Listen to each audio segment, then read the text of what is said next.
Hey everyone, welcome back. Today's DIY is going to start with this little red truck from the Dollar Tree. This truck also comes in blue, but it doesn't matter the color that you get, whichever one you can find. Go ahead and remove the tag from the top of it.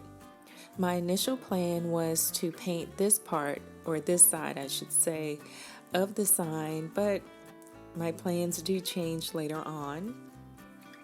What I want to do right now is to use this sandpaper. This comes from the pack that you can get at Dollar Tree. And I'm just going to sand the glitter off of the words Happy Harvest.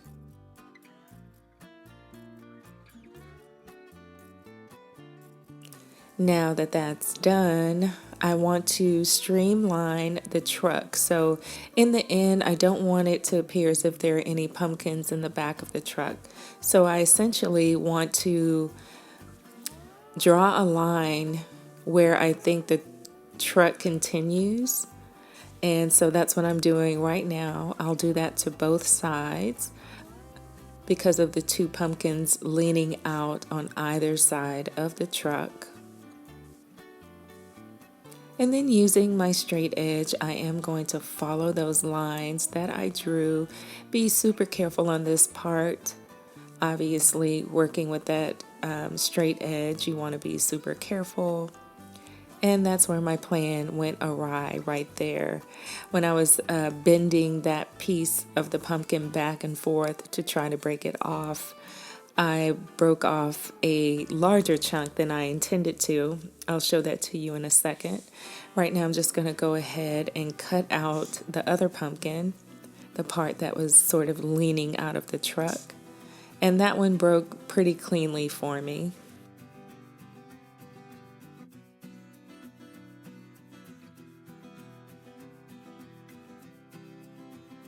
So I'm going to show you right now how that little divot came out. And it isn't the worst thing in the world. I could have still worked with it, but I decided that I wanted a nice flat surface to work with. So I decided to use this side. I'm using a little bit of chalk paint, white chalk paint, and I'm mixing in some antique white paint. And it's because I wanted more of a cream color than a white color. And as you can see, I did put on quite a bit of the antique white, so it covered most of the sign. Once it dried, there were a couple of spots that did need a touch up or two, but for the most part, I only did that one coat.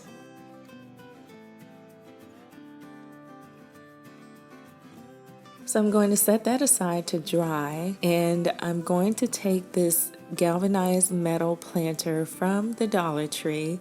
I wish I had one that was not embossed. I wish I had one that I could just use the nail polish remover to take the words off, but these letters are embossed. And what I'm looking to do is to cut out pieces of the galvanized metal to use as parts on the truck. Be very careful when you do this. You may even want to wear gloves because once you cut into this galvanized metal tub, the edges do become quite sharp.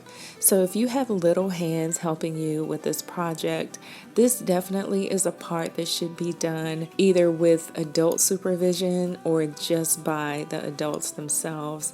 Again, this does get very sharp, and this part is completely optional. You can always hand draw the parts on or use something else. But I did want to kind of give dimension to the sign, so I decided to use this galvanized metal tin from the Dollar Tree.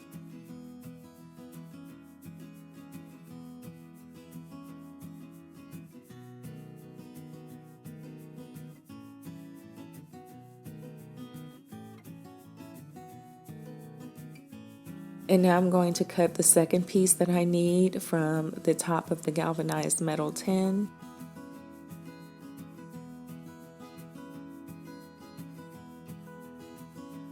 So now I'm going to lay it out, and I want to use this rectangular part for kind of the window to the cab of the truck. And so I'm going to lightly outline it using a pencil, so when I'm ready to glue it down, I know exactly where to place it.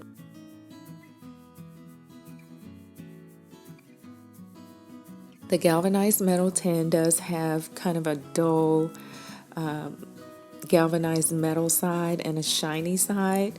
You can use whichever side you want to use, but I decided to go with the more galvanized looking side because it is more rustic. And now I'm just freehanding where the bed of the truck would be. Again, just using a light stroke of a regular pencil to do that.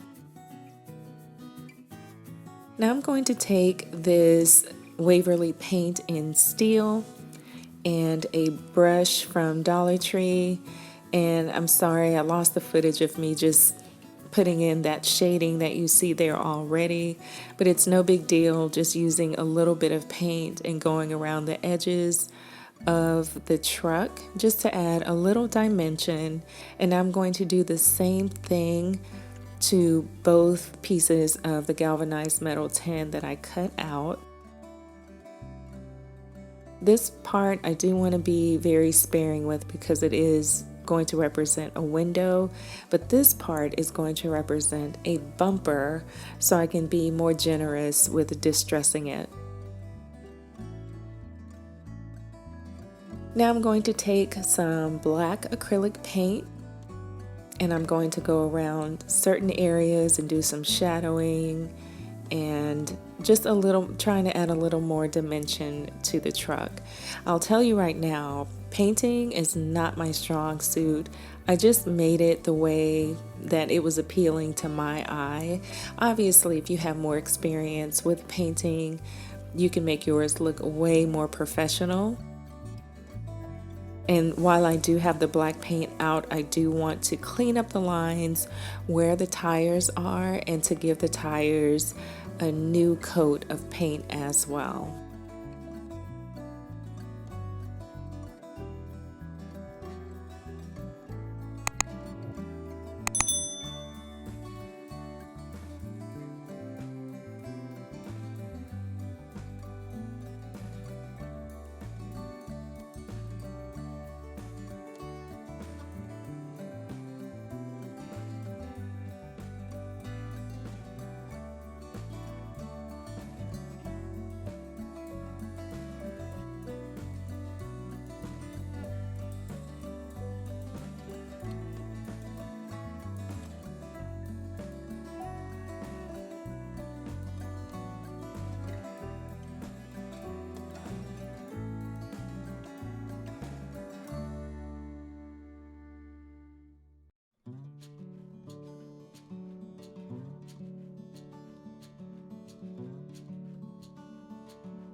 Now I'm going to take burnt umber paint on a foam brush and just add bits of rust all around the truck.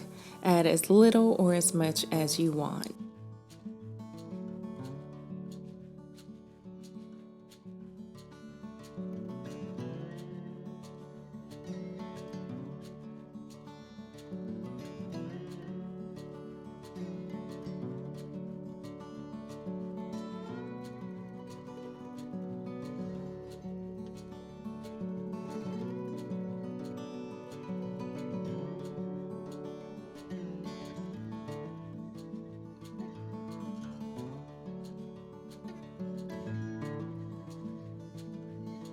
And of course, I have to add a little bit of rust to that bumper that's going to go on the back.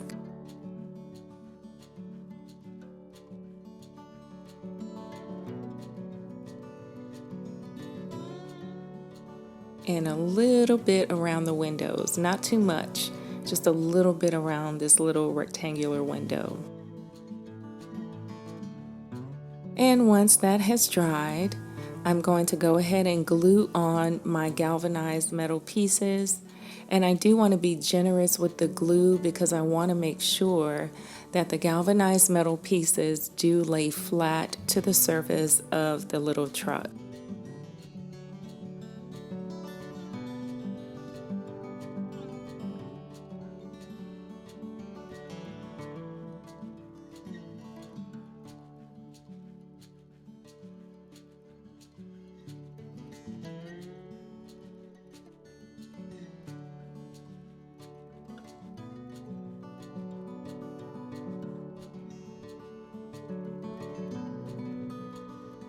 Also, the pieces that I cut are not perfectly symmetrical, and I was very happy with that because it just added to the rustic charm of the little sign.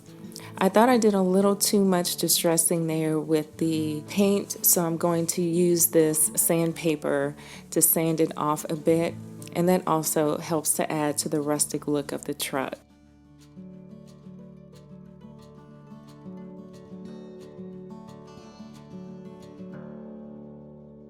Now I'm going to take this little piece of burlap and I want to cut out triangles from this burlap. So I'm going to cut one out and that's pretty much going to become the template for me to cut the rest of my triangles out.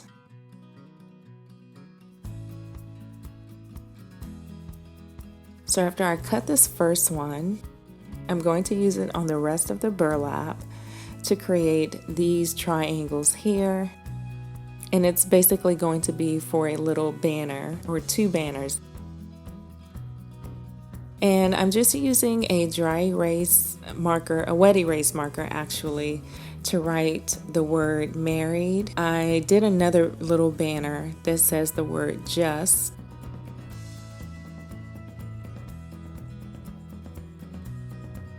And you can use little stamps for this if you don't want to handwrite it.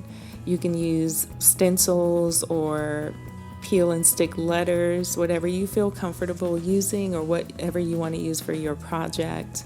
I'm using a little bit of twine from Dollar Tree. I did measure this before. That's why it's going to be the perfect length that I need it to be. And I'm going to glue both sides of the twine down to the top of the truck.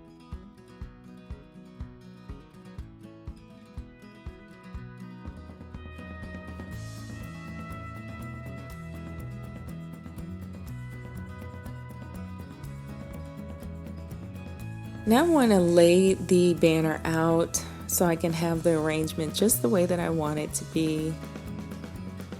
And starting with the outside letters, I'm going to put a line of hot glue at the top of each triangle and glue it down to the twine.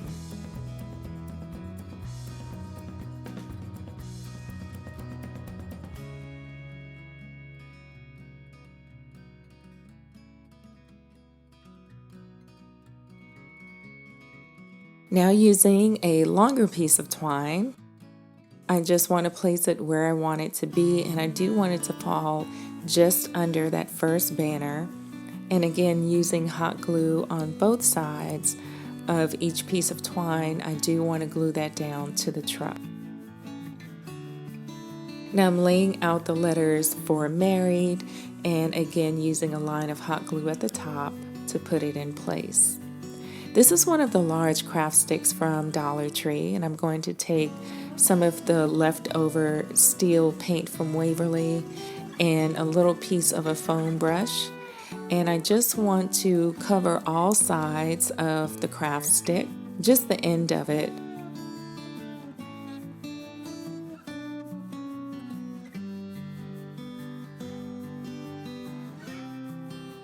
Once it's dried, I am going to use scissors and cut it in half. And now I'm just trying to position it to see where I want it to go. And these are going to serve as little side mirrors for our cute little truck. I was trying to decide if I wanted them to be angled up or if I wanted them to go straight out. And I thought it had more of a rustic charm just going straight out. What do you guys think? Did you prefer it angled up or straight across? And of course, I'm going to put that in place with hot glue.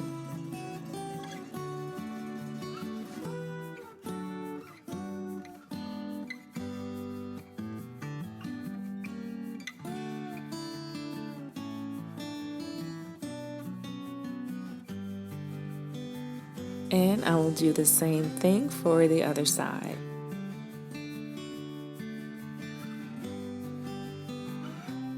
I decided to write on this little part of the truck a little license plate that says forever.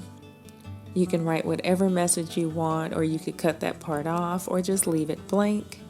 And I went back with some burnt umber and gave a bit of rest to that part of the truck as well. I used 2 of these Jot stickers from Dollar Tree, the red ones, to create some little tail lights for the truck. And here is our final project. This is such a cute little sign and a great way to repurpose our little harvest truck from Dollar Tree. I hope you guys enjoyed this project. If you know anyone that's having a rustic wedding, this may be just the ticket for them, a great gift, a great piece of decor, and I hope that it gave you some ideas for projects of your own. Thank you all so much for joining me today. I truly appreciate your time. If you haven't already, please go ahead and subscribe for more of my DIYs. Don't forget to hit that notification bell so YouTube will let you know when I've uploaded a new video. I hope you all have a wonderful, beautiful, blessed day, and I'll see you in my next project. Until then, everyone, take care. Bye.